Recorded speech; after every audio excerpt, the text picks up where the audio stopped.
Baik, berikutnya Ustaz, pertanyaan dari Sabila Isma, ini bertanya tentang apa bedanya madi, wadi, dan juga mani, Ustaz?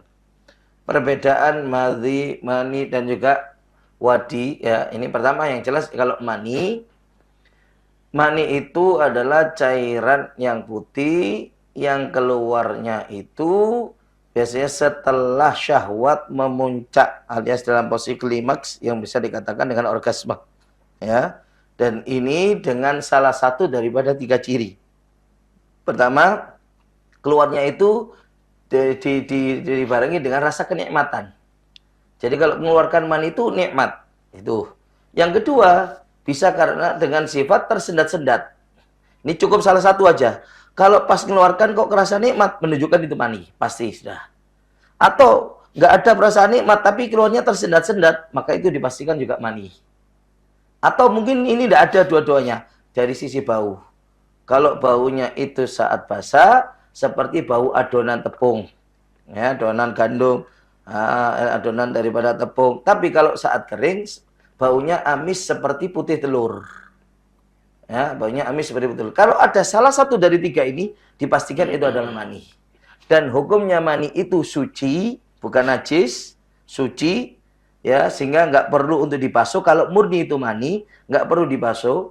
Ya, cuma kalau di riwayat hadis nanti ini, ya pernah Sayyidah Aisyah itu mengerik dengan kukunya aja tanpa dibasuh. Nih kan cuman membersihkan kotornya tapi nggak dibasuh. Ini sebagai bukti dalil juga kalau mani itu adalah suci.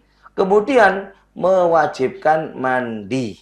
Ya, dan bahkan ketika keluarnya tanpa ada nawaqidul wudu, hal yang membatalkan wudu, maka tidak membatalkan wudu, hanya mewajibkan mandi. Itu mani. Ada lagi madhi. Madhi itu cairan yang agak bening dan licin. Ya, dan ini biasanya keluarnya di saat mulai tawaran syahwat, mulai bangkit syahwat, tapi belum klimaks, belum kepada puncak orgasme, dan keluarnya pun tidak disertai dengan syahwat. Tiba-tiba basah di ujung kemaluannya dia, nah itu madhi. Ya, itu adalah madhi. Nah, yang demikian ini, madhi ini hukumnya najis. Jadi kalau kena pakaian itu najis, wajib disucikan dan juga hanya mewajibkan wudhu, tapi tidak mewajibkan kepada mandi. Kalau cuma keluarnya madhi, maka wajib kita sucikan dan kita cuman wajib untuk wudhu dan tidak mewajibkan untuk mandi. Ada lagi wadi. Wadi itu cairan putih keruh, agak kental, ya enggak.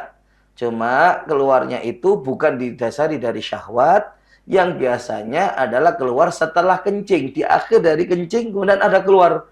Nah, biasaannya apa? Karena sebab orang setelah angkat-angkat beban yang berat. Itu terkadang pas kencingnya, ya di akhirnya itu kemudian keluar. Nah, itu namanya wadi.